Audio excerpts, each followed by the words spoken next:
Today's episode of the Counselling Tutor Podcast is sponsored by Web Healer.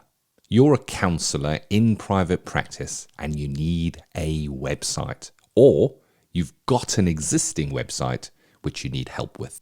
Web Healer are offering Counselling Tutor Podcast listeners, that's you, £100 off the cost of a website design and build. Now, Web Healers specialize in websites for counselors and psychotherapists. It's what they do.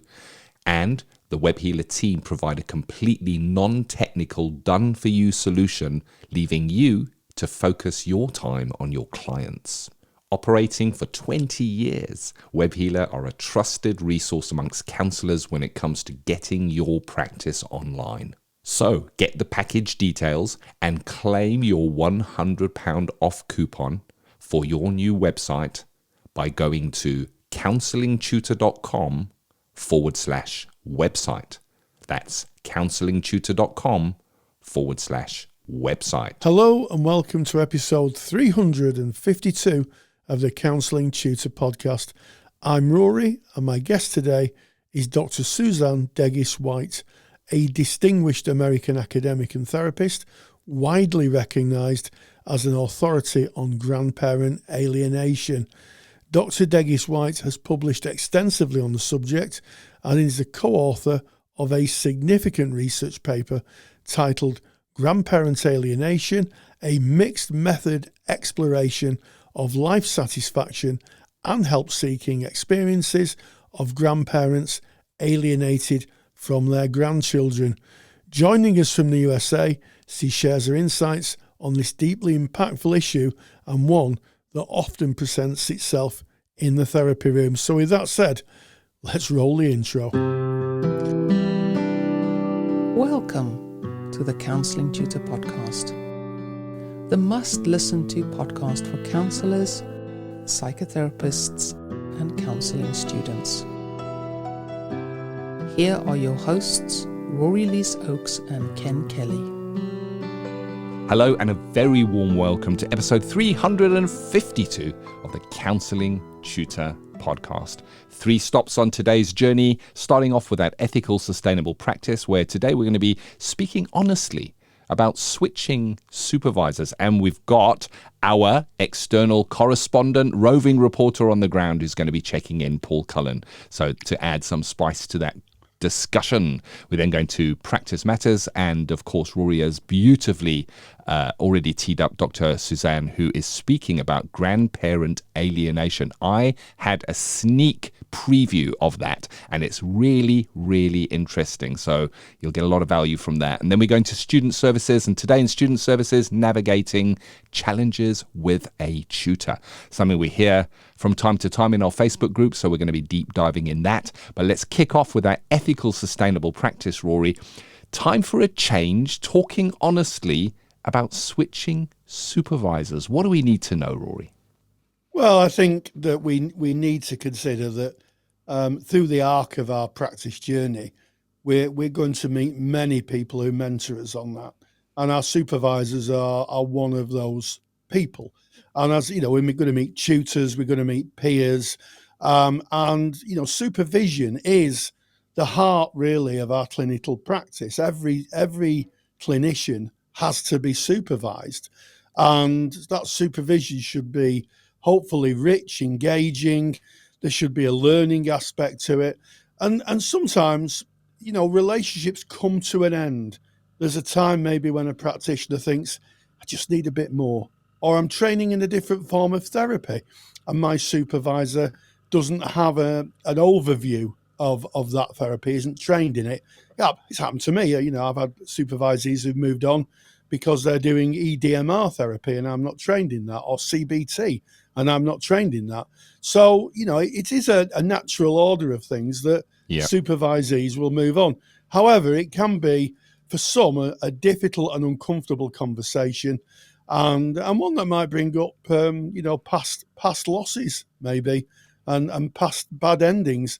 So it's good to prepare ourselves, I think. Yeah, I like that. That's a very beautiful introduction, Rory, and you covered a lot of bases there. And the thing that resonates with me is that this is a natural progression.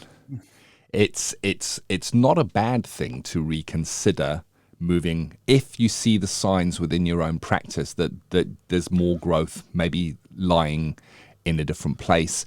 And I think the challenge is, first of all, thinking maybe that supervision is for life. Once you've got a supervisor, that's it for life. Well, we learn now that is not so. But then, and we'll go over these in a moment, we need to know what to look out for. So it's not just, you know what, that supervision didn't go very well. I didn't like what that brought up for me. I think it's time for me to move on. There are actual signs that we can look for that might indicate that it may be a time to move on. And discomfort is definitely not one of them. In fact, in discomfort, you probably want to sit a little deeper in the seat if you're being challenged in certain ways. But we'll get onto those in a moment. But I think that it keys in, Rory, to what you said. It's about you and it's about your relationship. How are you with endings?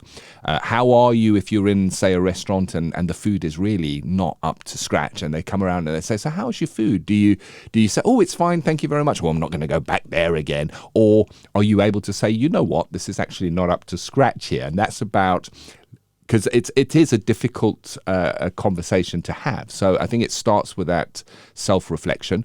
But what is it that we might look out for, Rory? What are some of the telltale signs that we might see where we might go, hold on a second, I wonder if it's time for me to move my supervisor? Well, I think it's when the relationship isn't as fresh as it might be. Thinking about the restaurant analogy, Ken, when the ingredients aren't fresh. So repetition without new learning. You know, when you go and your supervisor's going through the same script again and again and again. And also maybe a sense of being managed rather than supported. I think that this is something that can happen with students who then graduate, who keep the same supervisor, and the supervisor may subconsciously still believe that the supervisor is a student and do more managing. I certainly had a case of someone I knew who was looking for a new supervisor, and they were told off. They were literally told off, and they were being qualified for years. It's like, well, you know, why would you want to get a new supervisor? You know, you may not get the right person for you, that type of thing, or just the relationship becomes tired. We know when relationships become tired. There's no spark. There's no freshness. You turn up and it's just you get your cup of tea and it's the same old, and that doesn't foster growth, does it? No, you're 100% right. So I've had the benefit here of having Rory's super duper handout here to reference. I'm very glad of that, Rory. So I'm going over this. Repetition without new learning is really what you're saying there, where you're covering the same old ground and you're coming out going, hey ho, you know, that just I'm not seeing growth within me and within my practice. And you mentioned about being managed, and I'm looking back at when I went into placement, I needed to be managed. And I think that is one of the realizations, is that as you go through your arc of practice, you're going to have different needs at different times. I had the perfect supervisor for that time where I was being managed, and the supervisor was involved in that. But there comes a part where you need to break free from that, where you need to fly. And then I think another important area is when you specialize, deep dive, or do CPD or further training yourself. And one of the things I recognize, Rory, is that we offer a number of different courses at Counselling Tutor, and some of our courses during the enrollment process, there is the recognition by some of the students that they may need to get additional supervision or move their supervisor, because the nature of the course being taught is a specialist area of knowledge. And if the supervisor doesn't have that, they're not able to go with you in your practice to that presentation or that way of working. So that's an interesting one. And I guess I'm throwing something extra in here, that sometimes you can have more than one supervisor as well, Rory. Yeah, absolutely. So just to touch on specialisms, in the course we provide for people to train as supervisors, there is an online and telephone aspect of it, and we train people to supervise those who work online and on the telephone. And if you are someone who's taken up this way of working, which is now quite mainstream. If you're working online or on the telephone and your supervisor has no idea of the mechanisms of that, things like disinhibition, things like safety protocols, then really the question is, are you getting the supervision you need? Because the word supervision is literally that. It's supervision. The clue is in, as we say in the name. And the supervisors should have a working knowledge of what you're doing. And also, if you're working in new modalities, again, a supervisor who isn't trained in that modality should hold their hands up and say, maybe you need to move on. And sometimes we take different directions and we need just a bit more. Certainly, I've had someone who's moved on who wanted someone with more of a research background. They were doing some research at PhD level, and we both agreed that I really wasn't the supervisor for them. So that was a ethical parting, which felt absolutely right. They waved the person on and wished them well on their next journey. Yeah. And I think you've touched on a really important part here is the ethics of it. So I'm just going to use the BACP and NCPS as examples here. And of course, there are a number of professional ethical frameworks for counsellors and psychotherapists in the UK. But the ethical framework is always going to highlight that your supervision must serve your client's welfare first and foremost. That is what the supervisor is there for, to look after your client. It's a dual relationship. And of course, they're going to support you in your practice as well. So as soon as you find that is no longer happening, you have an ethical obligation to reconsider your supervision. And you were mentioning in the specialism, Rory, this is maybe an obvious one, but if I was working with children and young people and my supervisor had no training in children and young people, it would not be appropriate, because it is actually unethical. Because how can I take my client material to my supervisor and be guided and advised and held in that if they don't have that information? And I think so. Once we identify that maybe there is a need that we need to move on from our supervision, I think the next step is how this is done. And it is an ending, but it is not necessarily a breakup. It is a very managed ending. And with a good supervisor, it will be done together. You would go to your supervisor and you will share what is coming up for you, why you feel that you might need to leave. And I'm also just going to caveat here, you may well find that your supervisor says, now that you've done that training and you're working in that sector, I don't feel I'm the best supervisor for you. So the conversation can arise from either side. But it is a planned process. And it's important, you don't want to be saying to your supervisor, you know what, that's it, thank you very much, goodbye, I'm off now, and walking out without supervision.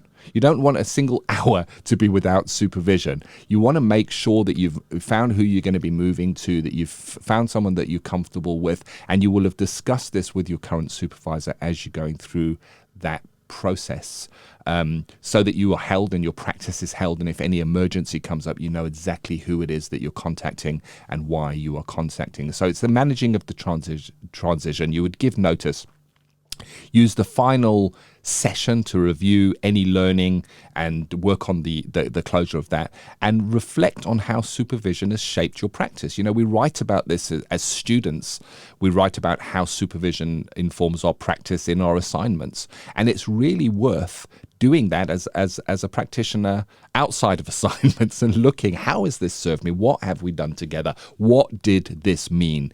Because I look back, Rory, very fondly on my supervisors. I can see each one and the roles that they have played and what that meant.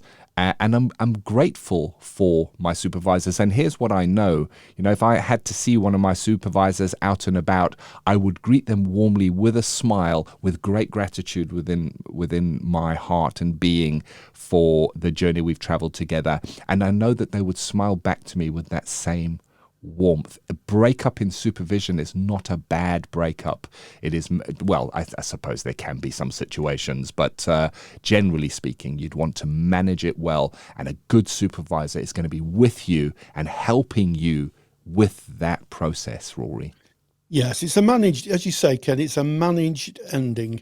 And even if you move to a new supervisor, you may very well be wanting to recontact your original supervisor for things like accreditation. If you've been with a supervisor for 2 weeks and all of a sudden you get audited by your professional body, maybe they want a letter from both supervisors saying that you've regularly attended supervision.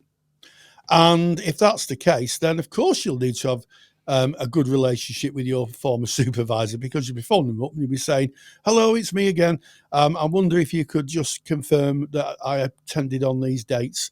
And the supervisor should say, yeah, that's no problem. I'll send that on to you. So as you say, it's not a breakup. It's a managed ending. And one I think that all parties should be, should celebrate, really, because it is a natural order. It's a natural progression within our profession. And I think sometimes that's not mentioned enough. Changing your supervisor is part of the natural order, and it should come as no surprise to either party once that's been disclosed, because most supervisors will have had transitions where the supervisor has moved on. I know it's happened to me on a number of occasions. It's probably happened to you, Ken. It's probably supervisors listening that it's happened to them. It is the natural order. So if you are thinking of changing your supervisor, it's not as unusual as you might be thinking. Yeah, very much so. And things to remember, as we've already mentioned, don't leave any holes in your supervision. If you look to your ethical framework, you need to be supervised for the hours that you're working. And also, if you look to your insurer, they're going to require probably that you are supervised as well. So you don't want to have a gap in your supervision. Try to make that so that you kind of held on two sides is better. And then as you leave the one supervisor, you're held by the other one. So finding the right new supervisor, you're going to consider your modality and the compatibility of you with that person. And I think we've spoken about this a number of times before, but we expect that a client going into counselling may meet with a number of counsellors, maybe 2 or 3, to see who's the right fit for them. Well, the same is true of supervision. Shop around, meet with people, have a chat with them. You want your modality and your values to align, but you also want to feel that this is someone that I can trust and really share the whole of my practice with, someone I feel comfortable with. The cultural and neurodivergence awareness, I think, is really important, and it would be for me, in a new world where I guess it's being spoken about more and more, specifically in counselling and psychotherapy. That would be important for me. And understanding your client context. If you're working online, obviously you want somebody that understands online working, or a specialist client group. You would hope that the supervisor would be able to understand that and go there with you. And I think as we come close to the end of this, Rory, just a couple of reflective questions that you've added into the handout, and I'll give you the link to the handout in a moment. But this is interesting there. Questions you can ask yourself: what signs would tell you that your current supervisor no longer supports your growth? And you might have a think about that. And there's some others. What qualities are most important to you in a supervisor at this stage in your practice? And that's going to be so different if you've just graduated to if you've been practicing for 20 years. It's going to be so different. And of course, as we've discussed, what have you learned from past supervision relationship that you want to carry forward, and what maybe you don't want to carry forward? So that's that super duper handout. Before I give the link to the handout, Rory, closing thoughts on this one. Well, I think that, as I said, supervision is the natural order of things.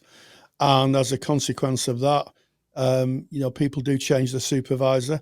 And as you asked the question I didn't answer, Ken, is that it's possible to have 2 supervisors. You may wish to remain with one supervisor for one area of your work and another supervisor for another area of your work, as long as the client base you're taking to your supervisors isn't mixed up. So I'll give you a concrete example. I supervised someone who was a EMDR specialist, and she only took her EDMR clients to her EDMR supervisor, and the rest of the client group she took to me. So it's possible to have two supervisors, but I would say don't leave it too long. If you feel you're not getting what you need and you are paying for it, it is a paid service, then maybe have a think about moving on to pastures new, because you never know what's around the corner. A bit of Schadenfreude, is it? Where no, it's not Schadenfreude. That's a German word for Schadenfreude. I think you're thinking of. Yeah, reveling in other people's misfortune. I'm thinking of another word. I mixed my word up. We forget Schadenfreude, but we never know what's around the corner, and it might be you go around the corner and you get something very different that is in service of your client.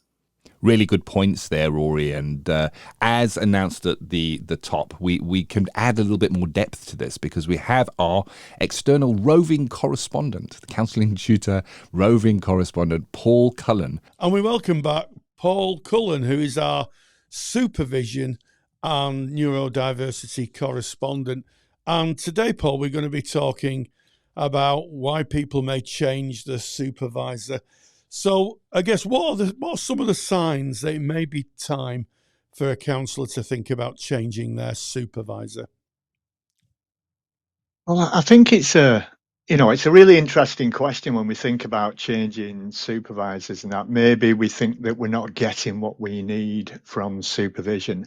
Maybe we feel that we're coming to a little bit of a stalemate, and I think we need to be honest and open in our conversations in supervision, that maybe we feel we need to try new waters, and that we need to try and sort of like expand ourselves in a different way. And I think it takes a really courageous and brave supervisor to recognize that in their supervisee, and equally a brave and courageous supervisee to maybe have that conversation with their supervisor. Yeah, I like that response, Paul, because there's a lot of areas of our profession which we have to take kind of ethical responsibility. Yeah, and sometimes supervision can be a bit samey. Maybe it can feel a bit too comfortable, and it may just not kind of fit for where we are now, because we're constantly moving as supervisees, as practitioners. We're constantly moving, and it may be that where we are now professionally, our supervisor isn't really enriching us enough to be able to develop in a way and develop our professional formation, if you like, the way we work and the direction we want to take. That thing about that sameness, that comfortableness, and as you know, I like angling, and I go fishing, and people can sometimes put themselves in a spot and they can stay there for the whole day. I like to get up and I like to move around and look for different areas and that where I think that the fishing might be more interesting. It might challenge me a little bit more, and I think it takes that kind of courage to think: do I stay where I am? Or do I maybe go and have a look over there? And I think it's about having that, that honest reflection with yourself. Am I staying where I am now because I'm getting what I need, or am I too frightened or worried about going somewhere else? And I think that takes a real kind of open and honest kind of reflection. That's why I think it's so important that this is a subject that's brought up in supervision. I've had conversations with my supervisor about potentially looking for a new supervisor and exploring that area. And I've had that feeling of, well, I quite like it here. It's quite nice. My supervisor's great, really knowledgeable, really experienced. But what else could I develop? What else could I kind of grow? And I think as a supervisor myself, I, right from the very first meeting, with potential supervisees, I do talk about the supervisory relationship and about it potentially needing to change in the future. In my contracts, I put, you might want to look for another supervisor. Let's have a conversation about that. And I kind of encourage it as well. So it's always a subject that I think is really relevant because, as a therapist, I want to grow and develop. I don't want to stay stuck. Yeah. Yeah, absolutely. And I'm drawn to a conversation I had many years ago with a student, and she was having supervision, and she said, "I just need a bit more. I just need a bit more. I'm not Wow. getting. How I'm not getting. I know. I'm not how getting what great. I How need." great. Yeah. Yeah, Yeah. and eventually, she did move supervisors, and I guess that ending a supervision relationship can feel a bit uncomfortable, can't it? And Yeah. it might be Yeah. difficult. So, how might we approach a conversation in that way? If you're a supervisee, how might you approach that with your supervisor? Well, I think the conversation that I had with my supervisor was, it was literally, I've been talking, in the training that we deliver when we talk about, maybe changing supervisors. And I had a conversation with my supervisor last year, and I said, have you ever had to change, supervisors yourself? What did that feel like for you? So, because right now I'm bringing that subject up, and it feels a little bit uncomfortable because it almost feels like, and this is my idea, my perception, and that I'm rejecting my supervisor. And in that, particular relationship, I wasn't. But we just kind of, I decided to bring up the subject. She said, well, let's have a conversation about it then. And I loved that about my supervisor. She was open to having a conversation about it. So it was just a gentle kind of, beginning of exploring changing supervisors and that, and saying, I'd like to maybe, talk about this. And I think it takes courage for a supervisee to do that. I also think it's part of the supervisor's responsibility, to recognize, actually, am I meeting your needs? And I think that can come about through reviews. Mm. I do wonder whether, there's some kind of checklist that a supervisee could maybe do about looking at what they're getting from supervision, what they need from supervision, and is it time for them to maybe consider, exploring other avenues, and that it might be around a niche that got a growing interest in, a speciality that you've got a growing interest in that your supervisor doesn't. So it might be that it's time for a change. Yeah, absolutely. I mean, I've said goodbye to supervisees who've moved into different modalities of work. Mm, EMDR being one of them, eye movement yeah, yeah, desensitization and reprogramming therapy, which is a very specialist field and one that I'm mm, not trained in. And CBT, people have moved into CBT, and they wanted something different, and I said I can't offer that. yeah, No point in just having your EDMR therapist for EMDR where you could have them for both. You're spending double the amount of money. yeah. And I think also one of the traits I've picked up through the years, Paul, is that there's a tendency for supervisees to want to move on when they qualify because they've been with a supervisor during their student terms, and Mm. sometimes the supervisor still thinks as of the supervisee as a student, even though they've qualified. And the dynamic does change, I think. I don't know what your thoughts are on Yeah. that. No, I agree. I've worked with a number of students, and I have to be really, I guess, as a supervisor, I've had to be really mindful that they're growing right into, you know, adulthood, if you would, and that, as they become more experienced and more practiced. And I remember an interesting conversation with someone who'd been a student who came to me, and again, it goes back to the courage to kind of have that Yeah, conversation yeah, where they said, I've met another supervisor.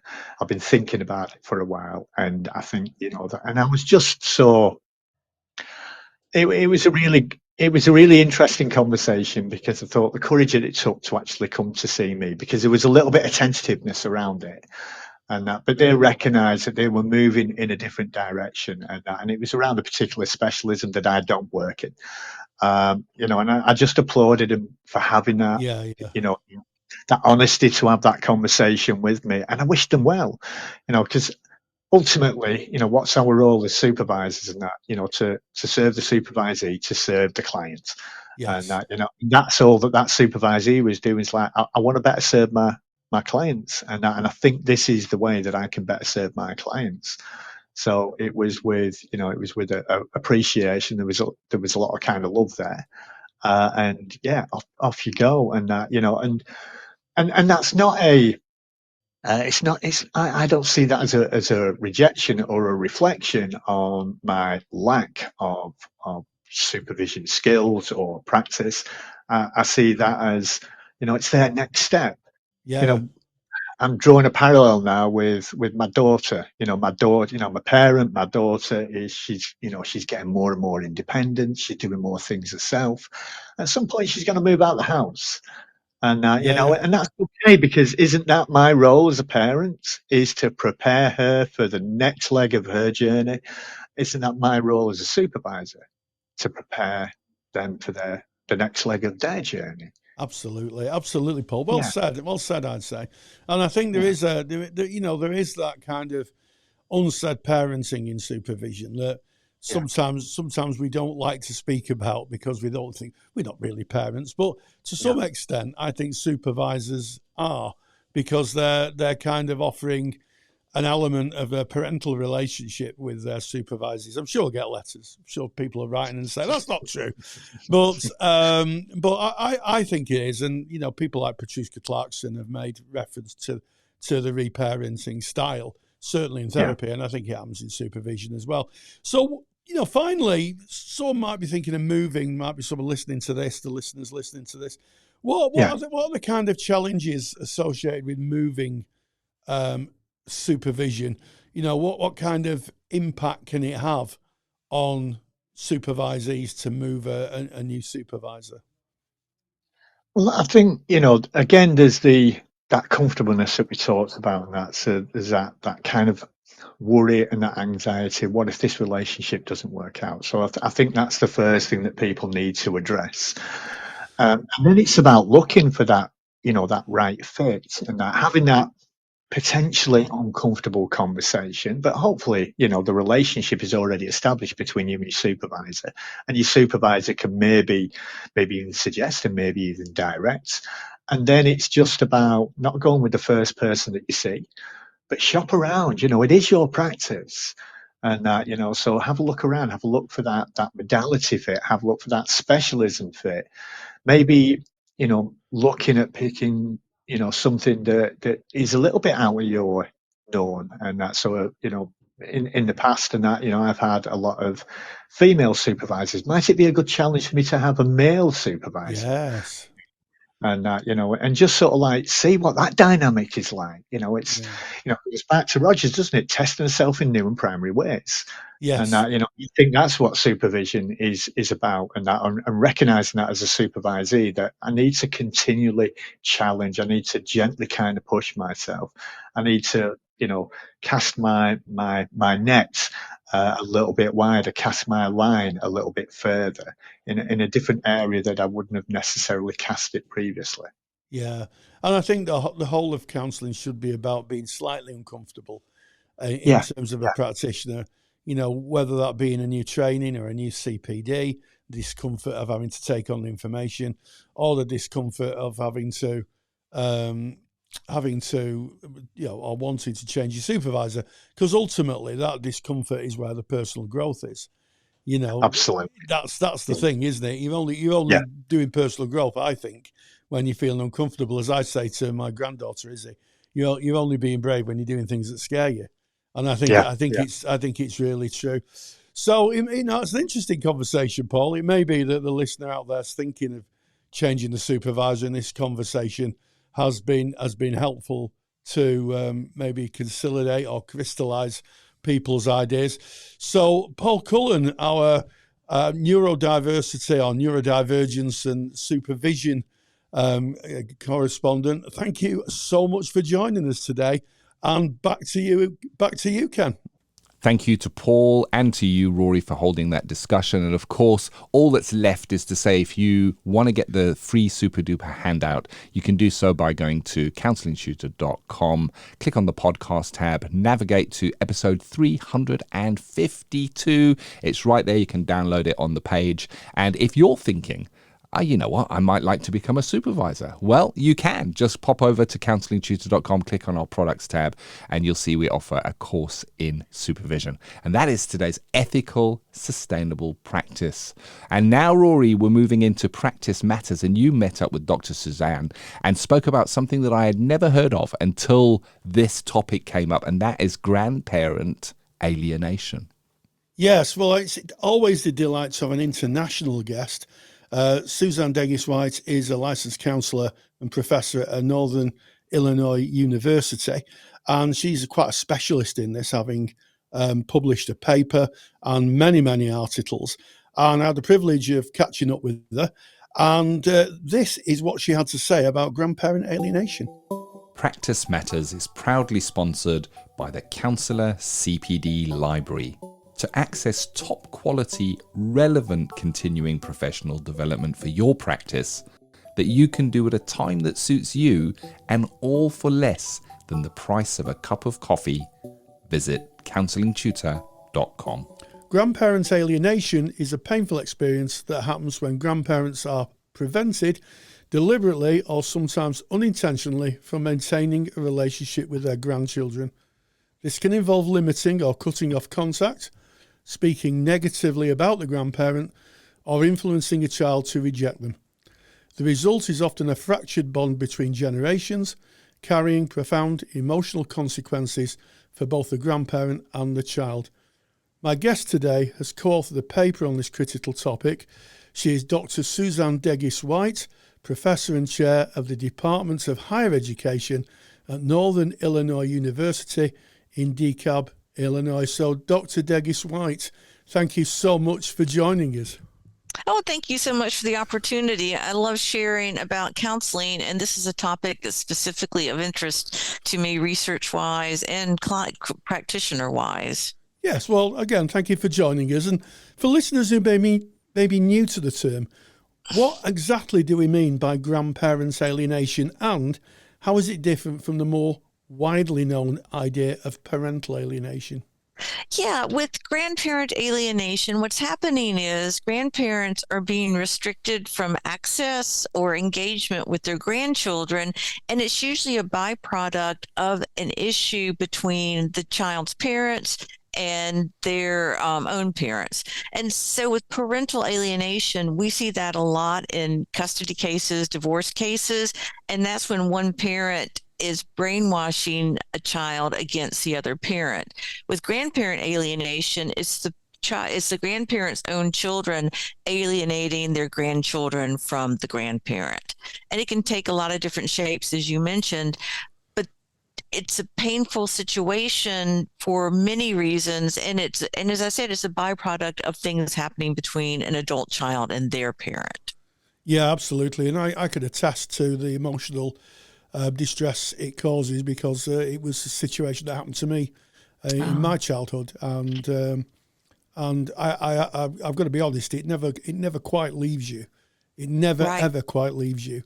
Although I'm kind of healed from it, but there's a lingering, a bit like a wound that's healed. You still have that little bump. You still know it's there. What are some of the most common circumstances or family dynamics that can lead to grandparents being cut off from their grandchildren? Well, unfortunately, one of the most common is right now politics here in the United States. Political beliefs, social perspectives, things happening in the larger world, all the hot button issues that happen, sometimes those are breaking points, whether it's rejection of a child because of their sexual orientation or gender identity, whether it's a child rejecting their parent for their conservative beliefs politically or socially. A lot of times it's happening, it's a byproduct of things happening around us. In other cases, if a child had been raised in a home where there was abuse of any type, then even when if the parent were to seek counseling, admit to the abuse, sometimes adult children will hold on to the pain they suffered and refuse to accept that their parent may have changed.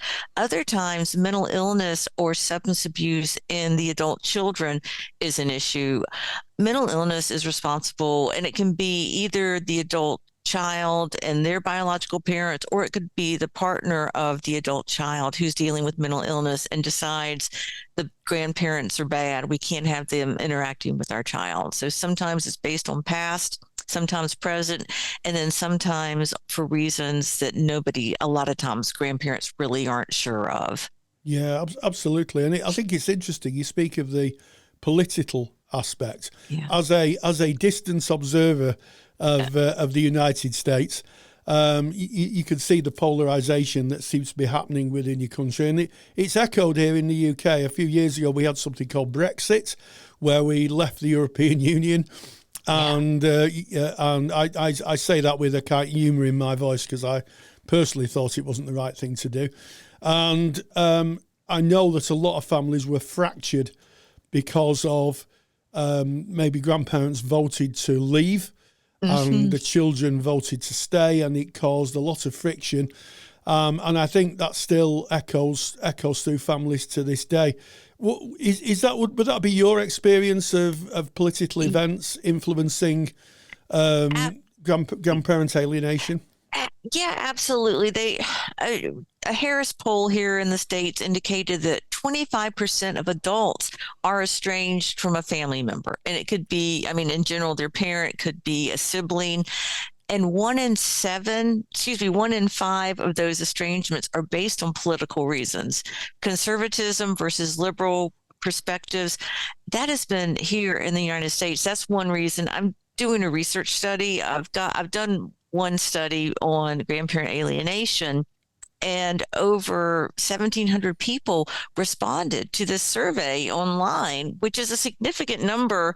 And they learned about it through my blog on Psychology Today, and then several organizations around the globe shared it with their members. And so political issues, differing sociopolitical views are really big, as are this past history of either real or imagined abuse, because everyone differentiates how they define abuse.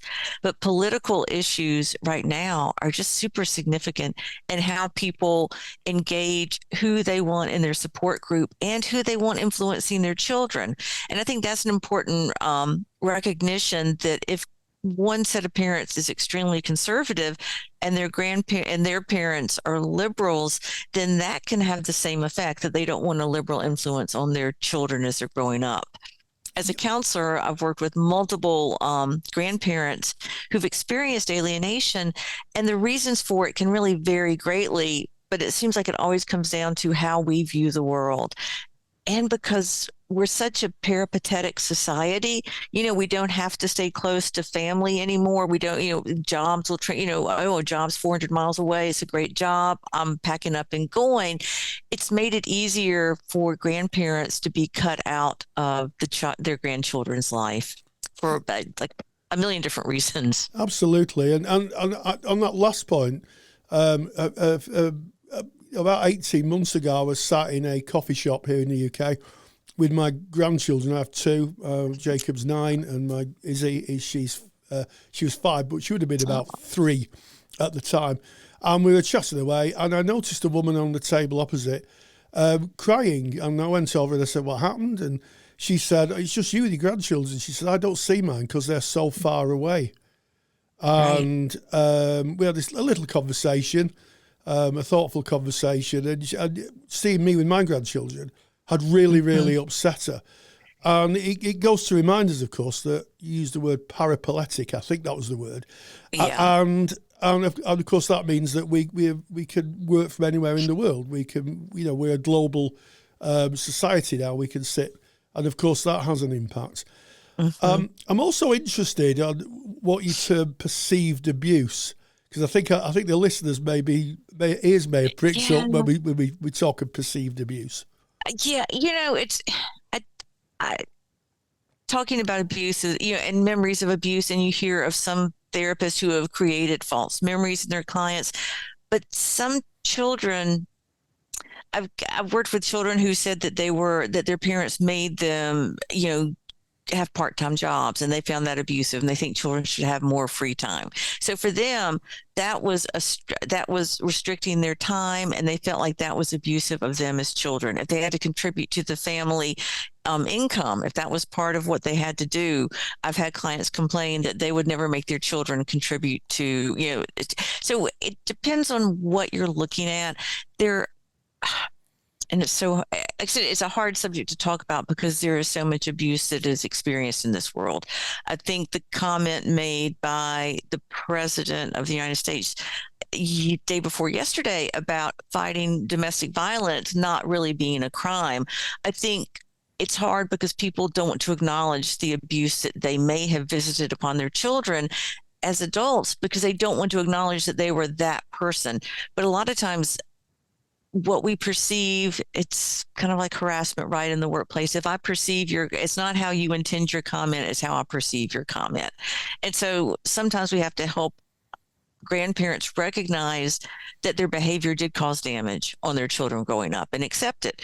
And if it's how a child sees it, then I'm going to believe the adult that they felt that it was abuse. So where do we go from here? Working with the grandparent, trying to do unification, helping them come to a space where they understand the other's perspective, can be empathetic to the other person, but still hold on to the fact that what you did was wrong.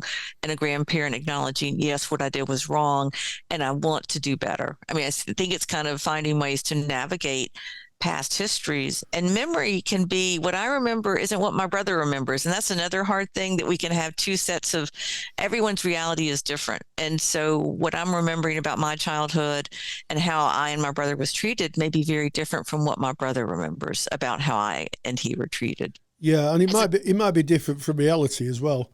Yeah. What we perceived, it doesn't always match with reality. And just hearing you speak about that, I hope my daughter's not listening, because I made her work when she was at college, and I also expected her to contribute to the family funds when she lived here.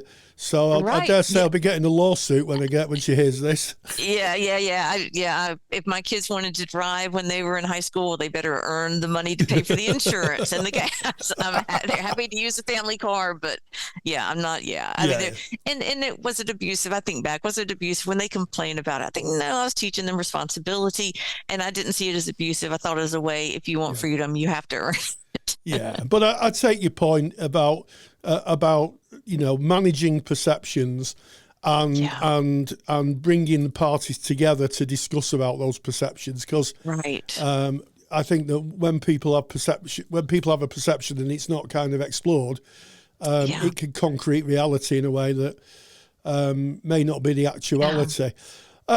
From your research, what emotional or development impacts does alienation have on both the grandparent and the grandchild? Yeah. Well, you mentioned, Rory, earlier that you experienced it as a child.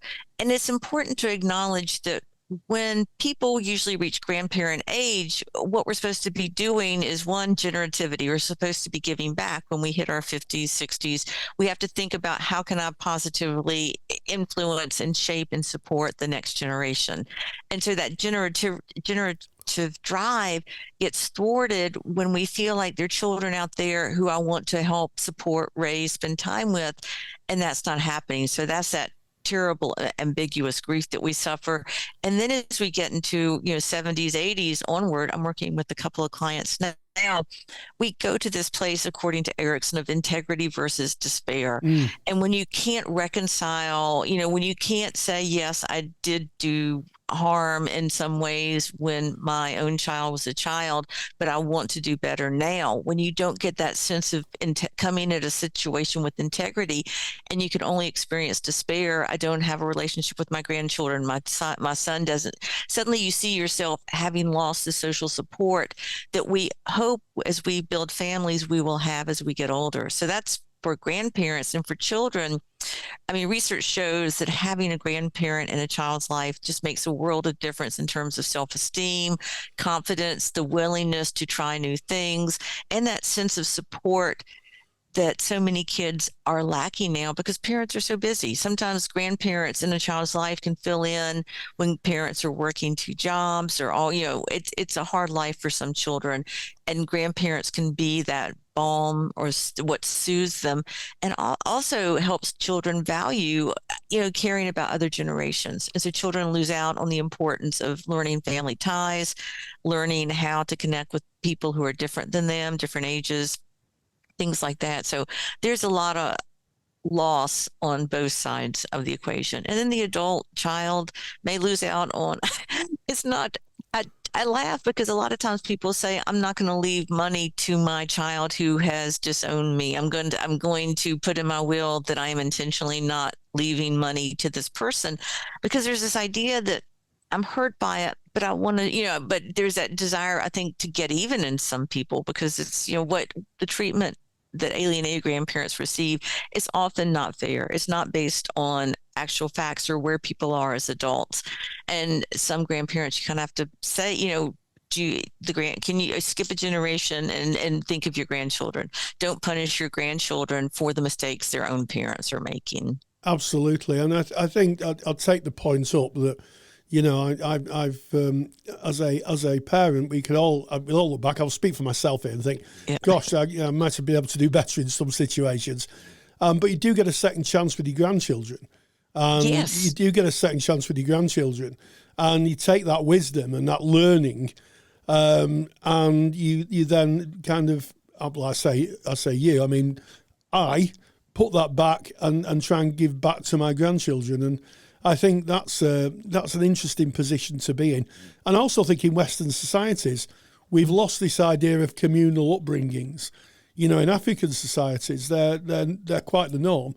But in Western societies, communal upbringing, where a child may have a number of caregivers. Yeah, different generations helping, and that sense of, that collective upbringing and the collective society's estrangement is, you just don't. It's like there's just, I'm trying to think of what the word is. You just don't make the choice to estrange someone.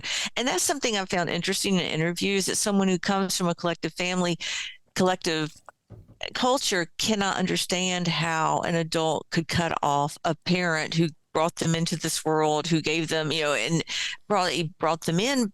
And I think about the loss of that sense of interdependence and intergenerational connections that were a part of how society got to where we were. We have civilization because I traded you corn for you looking after my kids. We were that kind of society where the fabric of society was woven tightly through positive social and commercial engagement. And now, when we want to stand alone, the individualism that certainly in the United States we support, and be strong, go out, conquer the world, versus I think about the African proverb, if you want to go fast, go alone. If you want to go far, go together. And I think right now we sped up our culture in such a way that we're not going to get very far, because we're leaving too many people behind who'd be with us carrying water bottles as we made the run. Yeah, absolutely.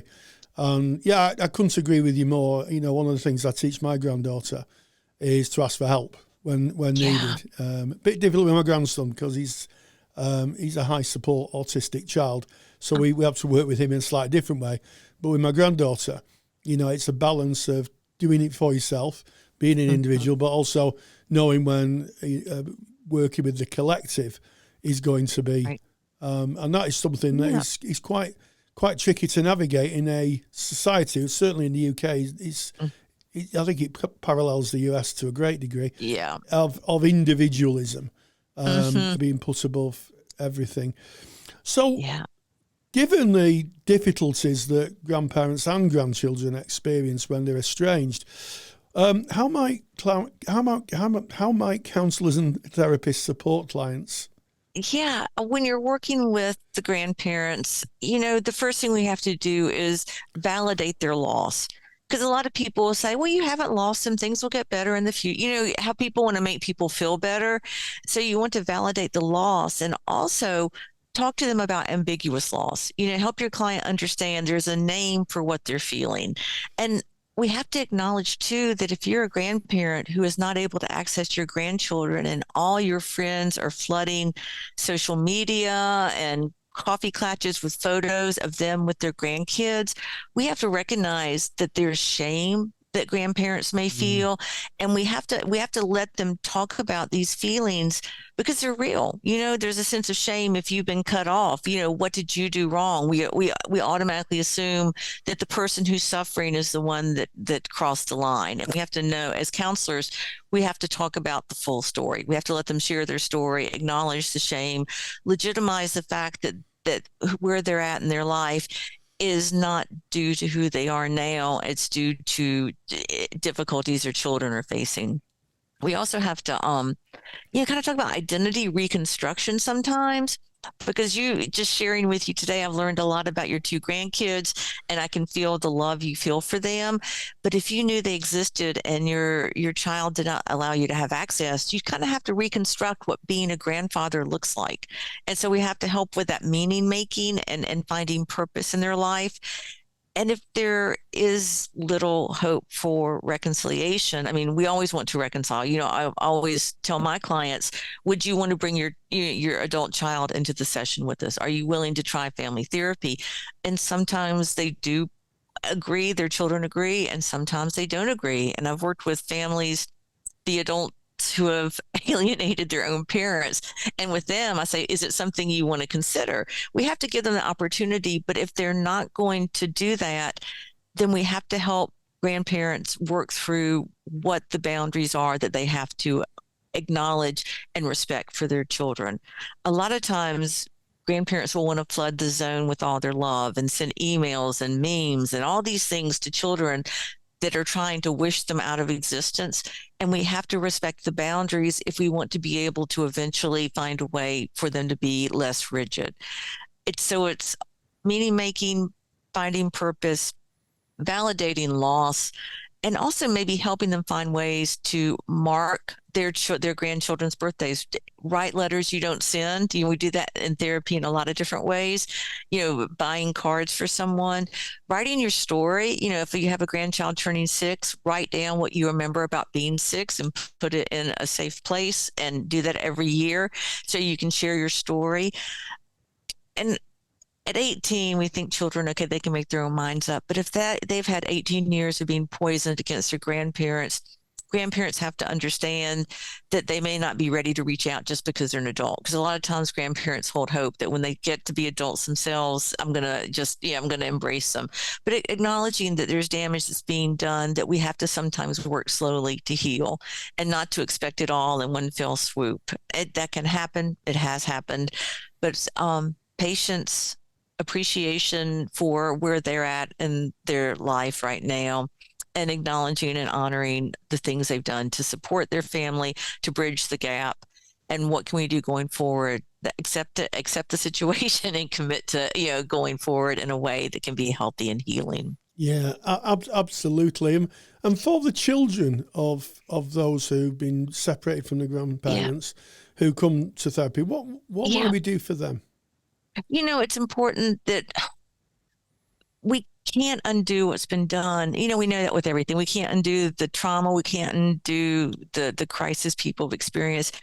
But acknowledging, talking about what is the pain they've suffered and what could they imagine healing looking like.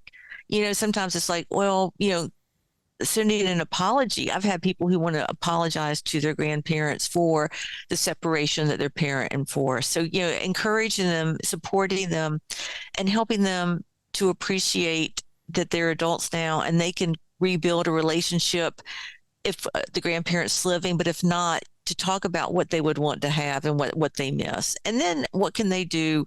Who is someone that they can reach out to and be a kind of a stand-in pseudo grandchild or pseudo support for someone of that generation, and to do that kind of in honor of the lost relationship the relationship that was lost with their grandparent. Yeah, absolutely.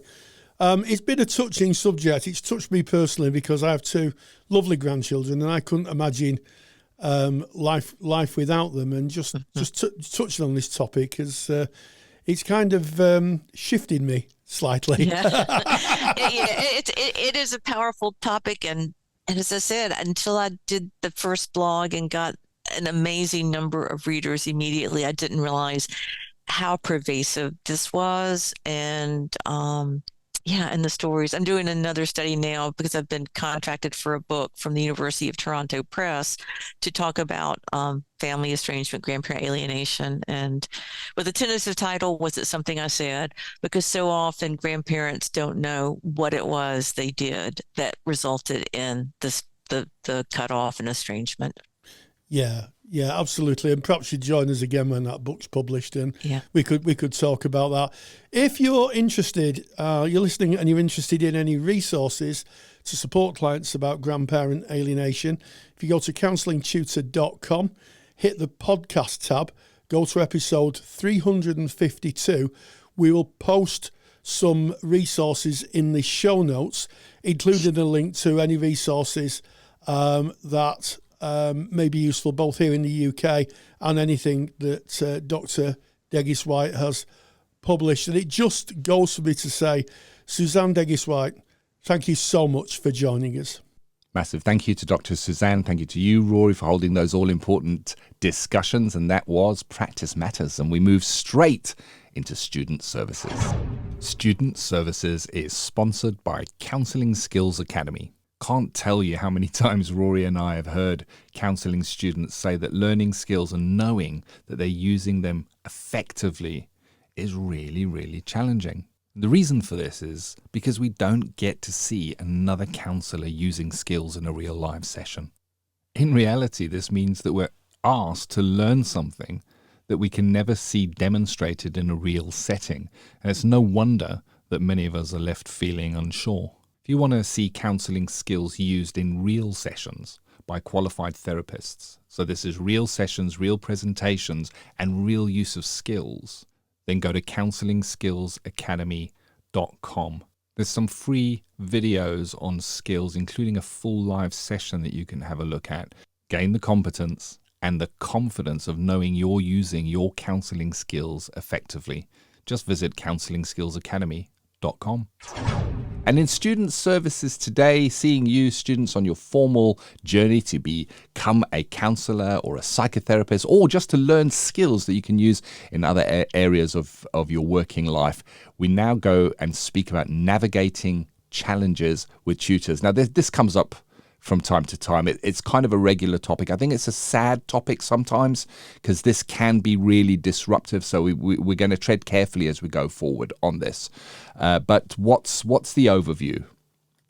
Well, I mean, we do see from time to time in our Facebook group students alluding to or talking about challenges they had with tutors.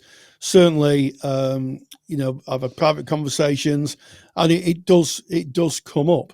And I think it's something that's not really talked about. It's something that we all know happens, but isn't talked about. So I thought this would be an interesting topic. And I would start by saying that anybody who does a counselling course, anybody who studies a counselling course, certainly here in the UK, at a further education college with a desire to become a counsellor, will be, not almost certainly, but will be an adult. And I think that's the first starting position I have. I know from my teaching experience that there's nothing more powerful than coming back into a classroom, certainly if you've not been into a classroom for a long time, and all the transference of your historic teaching and your school life. I don't know what it's like for you, Kim. Well, I do, because you've spoken about it. It was a nightmare for me. I hated every single day at school and hated all the teachers. Quite frankly, I hope none of them are listening. Well, I do hope they're listening because they were awful. And as a consequence of that, it kept me away from the classroom for a long time. And when I came back, I found myself in this unique position of wanting to learn, but had a kind of inbuilt fear of teachers. And that was kind of like a massive transference. And it's something I had to overcome, to be honest. And I think that can be a challenge. I'm not saying that it's all the students' fault, But I'm saying that, if you're having a difficulty, it's worth exploring that aspect. What was your schooling like?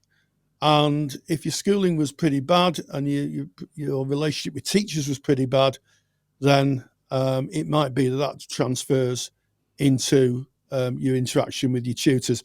However, there are stories I've heard of tutors being less than, what's the word I'm looking for? Less than professional with their students. And as myself and yourself, Ken, always used to say, we always believed that our students were colleagues in training. We always treated them as colleagues. And, yes, they were in the infancy of their development in every aspect of their counselling practice. But we always kept that in mind. And I think sometimes from some of the conversations I've had, there's can be a bit of an unhealthy power dynamic that is sometimes generated by tutors. Not all. There's lots of great tutors out there, but some. And I think that's probably worth a conversation today, Ken. Yeah, very much so. Like I said, there is that, and you've just kind of alluded to it now, Rory. There's the spiky end to this topic. I mean, in its extreme forms, when we see students kind of posting in the Facebook group that they've been abandoned, that the tutor just leaves mid-term, and that can be seen as a challenge with the tutor because they're no longer there anymore. What do you do? And I think, without going into that really difficult side of this, because we need to kind of cover the side that we can. We can manage the things that we can manage. We can change the things that we can change. There are things outside of our power. And you kind of spoke about what comes up within. You might have a challenge with your tutor, and that's something that's coming up in you, and it may be transferential. And a great place to work with that, specifically if you are in placement, is with your supervisor. And anybody listening, if you've done placement supervision, you've undoubtedly heard student placement counselors speaking about their course or their tutors or other people on the training, because it's a natural thing, isn't it, that we have put any people in an office. There's going to be frustration at some levels there, but there are times where we can kind of work within ourselves, and we'll get there in a moment. When it becomes really difficult, and you've kind of alluded to some tutors, and I'm hopeful that it's a very, very small number that really should not maybe be in that role and not best serving within that role. You do have recourse. You're in a learning institution that will have a complaints procedure. I'm going to put it out there bluntly. If you're outside and you're a counsellor and you have a client and they're not happy with your service, they have a procedure they can follow. And the same is true, that you will have a learning institution. And out above that learning institution, there will be whomever was the awarding body that oversees the qualification. And it may be internal, it may be a university, in which case there would be definitely complaints processes you could follow. But outside of that, it may be somebody like CPCAB. So there are routes that you can follow if you are terribly unhappy. But I think for the purpose of this podcast, Rory, let's speak about what we can change, what comes up within us, and how we can work with that and overcome it, maybe learn from it, and maybe grow as practitioners, Rory. Yeah, absolutely. So, if you are having difficulty, I think the first thing to do is to explore it with a trusted peer. Not everybody has a supervisor. If you're doing level 2 or level 3, and for our Scottish listeners, that's introduction and certificate, where maybe we should call it introduction, certificate and diploma. If you can explore it externally and say, this is what's happening. And if you can explore it with your supervisor may give you a bit of a fresh angle on it or help you look at a fresh angle. I personally would say the first question I would ask if a student came to me, I was supervising, I would say, what was your schooling like? How did you get on at school? Do you have any teachers in your family? And it's amazing. Once that question's answered, it can then start to raise awareness of what actually might be going on. If it's a case of no, I don't. I had a lovely time at school, and I don't have any teachers in my family that have given me any trouble, then I think it's a case of taking the tutor on side and saying, can we have a meeting because there's some aspects that I'm a little unhappy about, and make a list of what it is. Make a list of what you're unhappy about and have a meeting with your tutor. And if possible, make sure there's a third party there. So it might be the manager or that type of thing, and try to work it out personally. I would say first try and work it out with your tutor.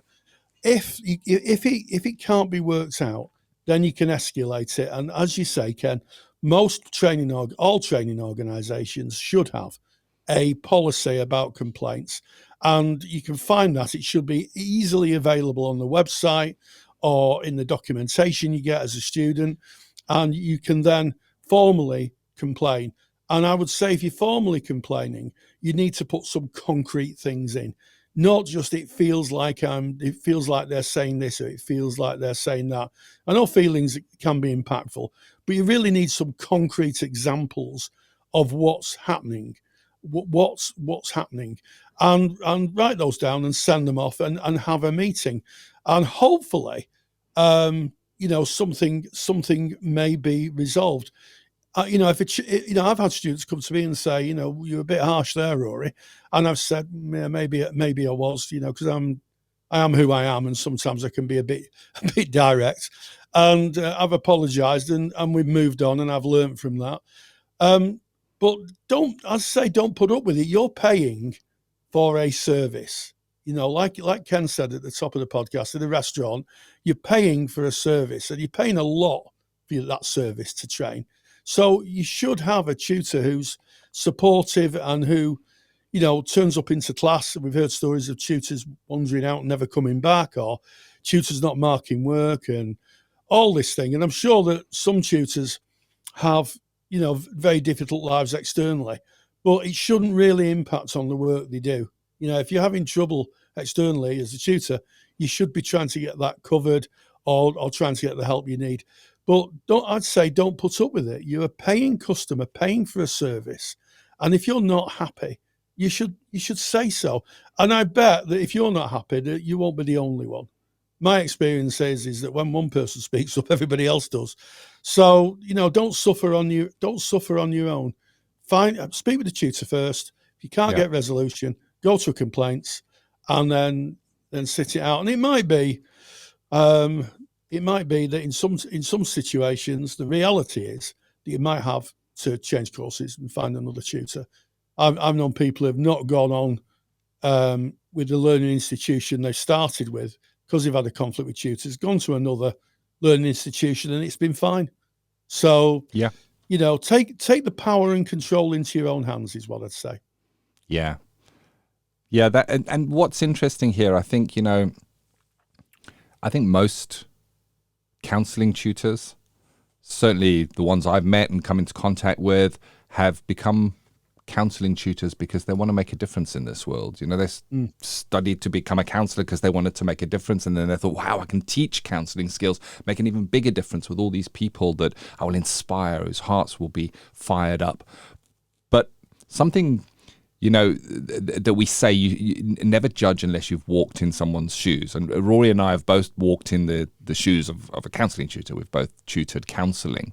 And one of the things that we speak about quite often is how training to become an educator does not train you to become a counselling tutor. How training to become a counsellor does not train you to become a counselling tutor. We learn to be counsellors. We learn all of that. Then you can go and do a formal teaching qualification, but there's a bit missing. Because teaching counselling is very different because it requires an element of self. In the same way as studying counselling is different to studying a different academic course. You're bringing yourself into that. And there's that recognition that we're all human, and it's likely that tutor is trying the best they can. And by respectfully requesting a chat and a conversation and bringing up what's coming up for you, you may well find that you are well received and that your tutor will want to work with you and learn. A good tutor, of all of us, will be reflective and want to learn and want to serve better at the end of the day, the tutors want you to have the outcomes, the same outcomes you're there to get, really. So it's really worth having those conversations.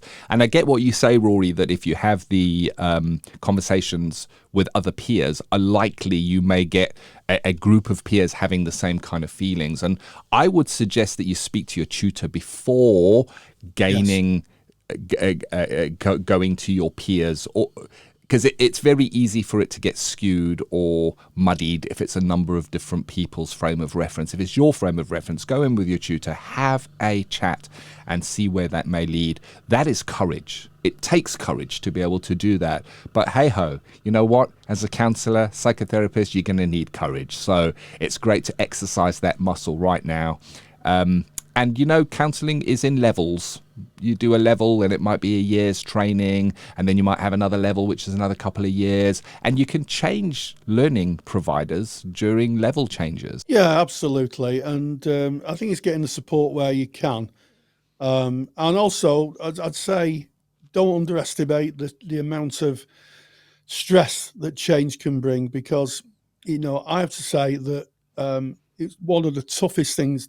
Doing my diploma was one of the emotionally was one of the toughest things I've ever done in my life, because the amount of change and the challenge of what I believe to be true, as opposed to what I then decided was a new reality for me, was incredibly stressful. And I'm sure that I was, you know, I struggled a bit with some of the tutors, and to be honest, it was me. It wasn't the tutors. All they were doing was facilitating the learning. It was my own struggle and my own transferences that I had to exercise, and it wasn't easy. It really wasn't easy. And I'll let you into a little secret. If I go into a teaching environment now to be taught, it's still not easy. That's how embedded that kind of early trauma of being educated was. But in those genuine cases where, you know, tutors are like anybody else who serves the public, there's a whole lot of good ones, but there can be a couple of bad apples in my experience. You know, take the courage, as Ken said, and look after yourself, and, you know, go through the process and of you know, maybe making a complaint, or at least speaking with them before you've spoken to your peers. Speak with them first and see where that goes. But I'm afraid it's just a reality of the world. You know, if we meet anybody, it could be in our work, in our private life, you know, in our educational life, we might at some point meet someone who is a bit, shall we say, belligerent, and that always isn't helpful and should be challenged. Thank you, Rory. Thank you for the topics that you brought today. This has been episode 352 of the Counselling Tutor Podcast.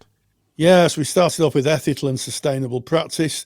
Time for a change, talking honestly about switching your supervisor, and of course some extra commentary from our external correspondent, Paul Cullen, who teaches on our supervision course. In Practice Matters, we had an interview with Dr. Suzanne Degges-White, grandparent alienation, a very real subject, both in the United States of America, where she's based, and also in the UK.